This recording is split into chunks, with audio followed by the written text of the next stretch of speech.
So, what's going on, ladies and gentlemen? Welcome back to another Madden 18 video. I apologize for not having any gameplay today. I went to sleep super late. And I tell you guys that I like to wake up around 3 to 4 to 5 a.m. Get my gameplays in early. That way I can, do everything I need to do with the editing and all that stuff. And try and have everything done by like noon. And unfortunately, I just didn't wake up until like 7:50 a.m. I had to scramble to get my son ready for school. Damn near missed the bus today. But tomorrow I'm gonna have gameplay for you guys for sure. So I apologize for not having any gameplay today. But let's go ahead and take a look at the new Thursday night cards that came out. We have Jimmy Graham and Abraham, which is nice that they went ahead and dropped a legend for an LTD card. Now, I suggested that they did this last week, that they went ahead and dropped a limited edition Dion. I thought that would have been dope. Very good idea for them to go ahead and release their first Dion of the year, besides the GOAT one, of course. But they're not gonna listen to me. But they give us our first legend on Abraham. Now, I think they choose somebody that has to physically play on Thursdays. I say, who the hell, don't make the theme around if the player has played on a Thursday night game. Like, if you have legends that are disposable, give us good cards, man. Drop a Dion, man. You drop Abraham, and in the back of the card it says he played at 2011 Thursday night.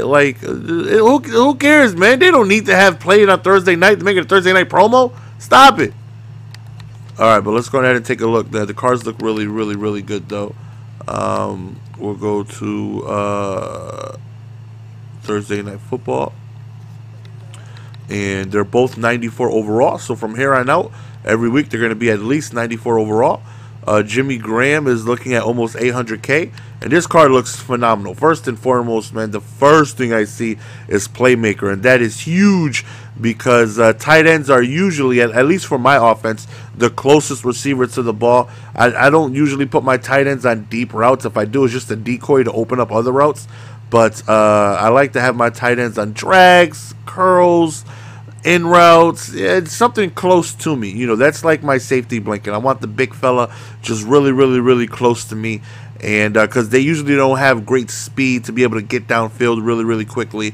And for them to have playmaker where I can just playmaker a drag upfield, slant-wise, back towards me, wherever I want, and know for a fact they're going to respond immediately and in the direction I want them to right away, I think is dope. There's not too many playmaking tight ends, so that's definitely a plus. So we're actually going to take that one just sold.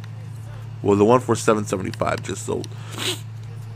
So we'll compare him now. Compared to Tony Gonzalez, he doesn't have too much to offer. He's slower, less strength, better run blocking though, but less catching, less route running, less catching traffic, and that's how it should be. Tony Gonzalez is, if not one of the greatest tight end. Well, I think I said if not one of the greatest pass catching tight ends in the history of the game. So it's going to be very difficult for somebody with the same overall or less to have better catching stats than Tony Gonzalez. But Jimmy Graham is tall. He's a big boy, 6'7", and that run blocking is phenomenal. And he's typically not known for his run blocking. Matter of fact, I think the Saints used to take. I think the Seahawks do too. I think they take him out on rushing downs because he's not the best run blocker out there. But Jimmy Graham will sure go up there and snag it on your forehead. But compared to Gronkowski, you can see there's definitely an upgrade everywhere, and this is the card he will be replacing for me. And Graham is actually going to be starting for me. I'm actually going to put him at number 1 tight end and put Tony Gonzalez at my number 2. I'll still keep my Delaney Walker because he has great run blocking, and he has playmaker as well. So sometimes I think I'm going to put Jimmy Graham, Delaney Walker out there, along with Randy Moss, along with Michael Irvin, and just have everybody with the playmaker, as a bailout. Because playmaker, if used correctly, it's one of the most deadliest things in the game. It's very deadly. So he will be replacing Gronk. So I will be selling Gronkowski at some point. You see, he has 85 speed plus 5 speed over Gronkowski, and 85 speed just in general for a tight end. Pretty good. 78 strength. Would love to see that higher, but you know, you got to give and take. You know, with this card, you can't give him everything. Again, they're very generous with the run block, which is why I want to get this card. His run blocking at 85 is definitely really good. 92 catching, 92 release, 88 route running, 90 catch in traffic, along with 94 spec catch. And he also has the go deep chem ×2, which I believe, is that release? Does it add on to? I believe it's release, if I'm not mistaken. Release or route running, one of the two.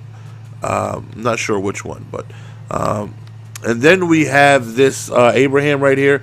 Again, he already has a legend card out, but again, I think it's dope for them to go on ahead and have that from the release day Thursday night LTD legend card. He has jumped the snap now. I was jumped the snap. Like, I wish you didn't have to use the card. I think it's a shame that you have to use the card in order for it to be active. Like, I think if there's a card that has jumped the snap, I would like to see them kind of like whenever you pass rush on aggressive, as soon as you hike the ball, they kind of just get that instant burst off the line of scrimmage. I think that's what jump the snap should do. I think that if you're on balance and you have a player that's jumped the snap and you're not using them, I think it should give them like that auto aggressive snap, you know, because they jump the snap, you know. But anyways, that's neither here nor there. But he's going for about $1 million right now. We'll compare him to Calais Campbell. Now, I'm iffy if I'm going to pick this card up because Campbell has been an absolute monster for me. He's been a monster. I have was kind of iffy about getting the card because he looked good, but you know, the speed because I had more speed there before. I had John Abraham before, but we went with Campbell, and he has not let me down, man. He has been fantastic for me in each and every single game. They both have the same chemistry, which is blanket coverage, which is going to help them with finesse move if you tear it out. I think it's +2 finesse if you go all the way to tier 12 or whatever it is you need to finish it up. So I like it for Campbell because you're already adding to his strengths.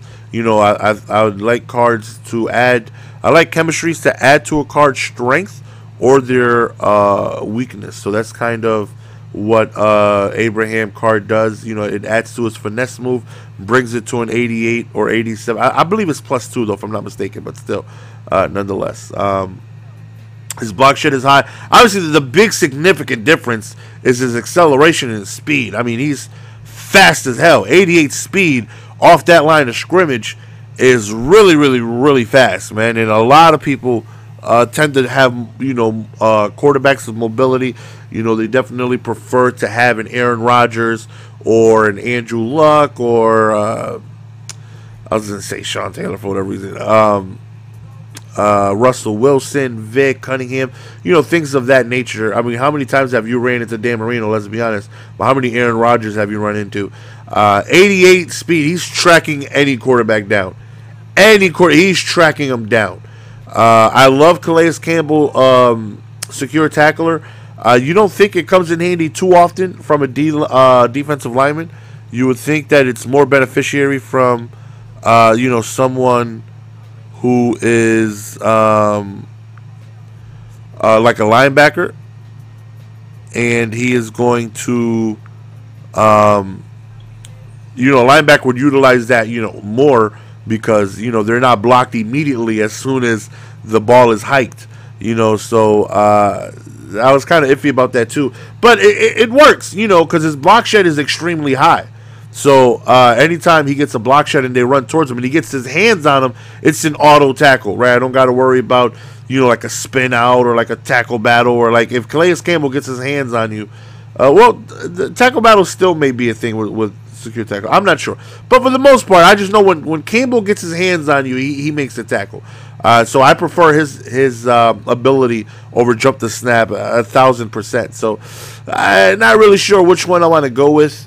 It's either go with the ton of speed, or because I from a defensive lineman, Again, from my personal opinion, I always thought that finesse move was better at pass rush and power move was better at stopping the run. So I prefer finesse move on the D line over power move, just because I just have a history of noticing that whenever I have somebody who's just stacked with finesse move, they just do a pretty good job of just getting to the quarterback. But don't play the run as well as a power move guy. But 88 speed is tough to ignore, man. That's really, really, really fast. Not only is he 88 speed, his block shed is high too. I mean, 93 block shed, which means if he gets off of the block, he's so damn fast. He is going to get there and get there in a hurry. He's really, really fast, which makes me makes me wanting to get him, because that speed is just too tough to ignore. Like, he's really, really fast.